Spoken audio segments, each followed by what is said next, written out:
Hey guys, so today I want to talk to you guys about SPACs because they offer individual investors like us to get in on the ground floor of a potentially very successful company. But there are also risks. So SPACs have been talked about so much recently, and there's so many good investments that you guys can make through these companies called SPACs. So you guys should know what they are and what it means, so definitely stick around and let me tell you why.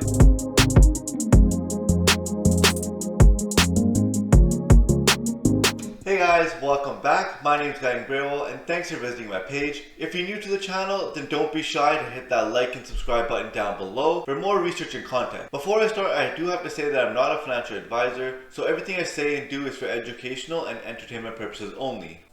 So first, we're going to talk about what a SPAC is, and then we're going to go into some reasons on why companies may want to go through the SPAC route, and then also we're going to talk about some of the pros and cons, and then I'll also show you guys some companies that have merged with SPACs and how their share prices are doing currently. So first off, what is a SPAC?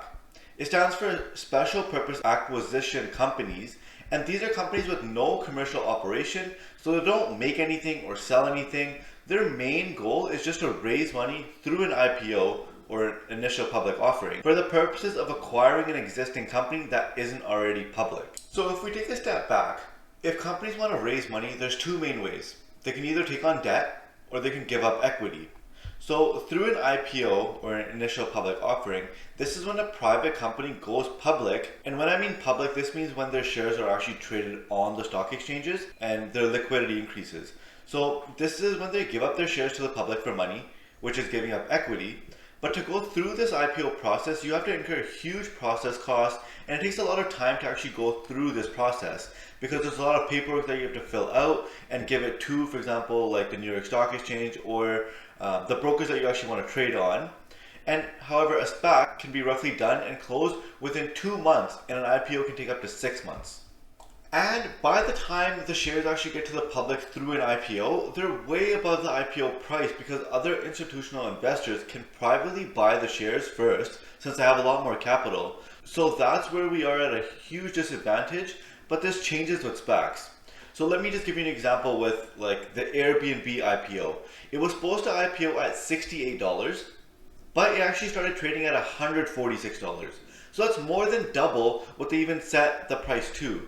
And that's only because they went through the IPO process, and this wouldn't happen if it was a SPAC. So now, let me actually explain how a SPAC actually works. So there's two things you guys really need to know. One, they're generally formed by investors or sponsors with expertise in a particular industry or sector, and they raise money together either through their own investors or other investors.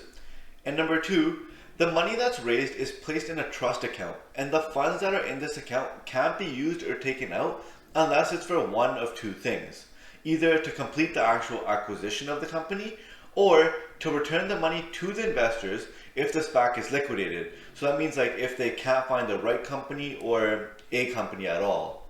And due to these reasons, some SPAC investments can be less risky because you can't lose your money unless, let's say, the SPAC merges with company ABC and company ABC is worthless in the future. So even though you can't really lose your money in a SPAC if you buy it at the $10 price and decide to sell it right away as soon as the merger is announced, you can have your money sit in the trust account for quite some time, idle, not making you any money.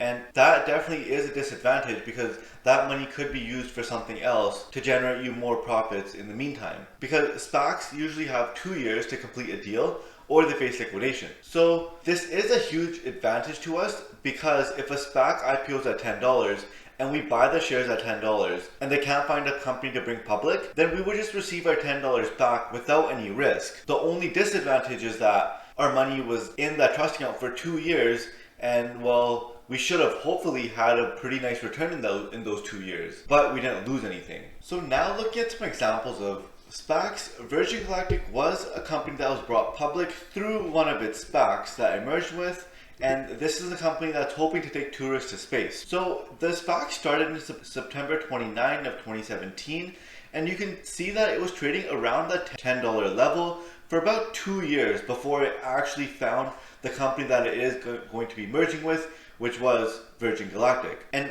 right after the announcement, it dropped about 35% in that 1 month period or 2 months, and then right after that it went up about 367%.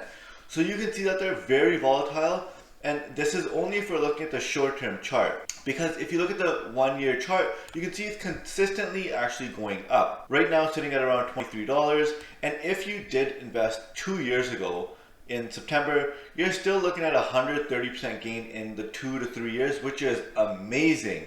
So yeah, your money might sit there for 2 years doing nothing, but eventually when it does, it might be really worth it. But again, guys, this does not mean that you can throw your money into any SPAC and leave it and then come back 2 years later and it'll actually be something. So let's take a look at Clover Health stock.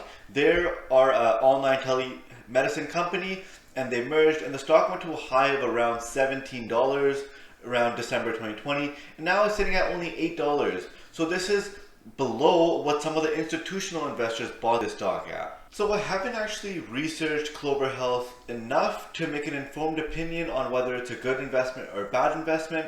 All I'm trying to say is that if you guys are trying to trade in the short term, whether it's a few months or a year, you can lose a lot of money. For example, even looking at the Virgin Galactic one I showed you guys, right after it merged, it dropped 35%. But if you do, and if you are able to hold on to investments for a longer period of time, generally the overall stock market will increase, which will help all these other stocks as well. So now that you guys know SPACs can be very volatile, let me just sum up all the disadvantages and give you guys ways on how you guys can mitigate these as well. So number one, it is a blind investment because you don't know which company the SPAC will be merging with, and usually the sponsors don't know either. So it's almost impossible to evaluate beforehand unless you wait until the company announces who they're going to be merging with first.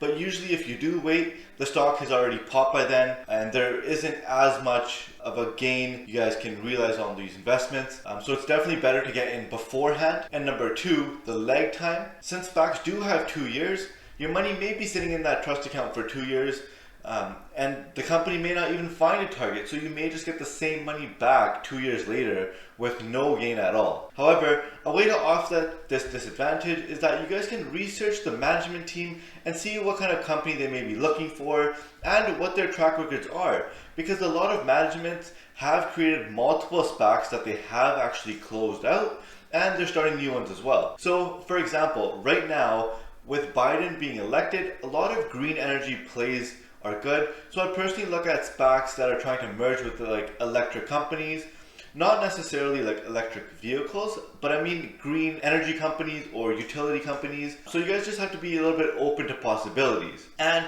if you guys are willing to take on that risk, then definitely take a look at SPAC warrants, because warrants are an option to buy a stock at a later date by paying a fee. And usually if the stock goes up about 10%, then the warrants will go up 20% or 30% or even more, because it is directly linked to the stock performance. But anyways, that I don't want to get into too much detail about that. That's for another video, another day.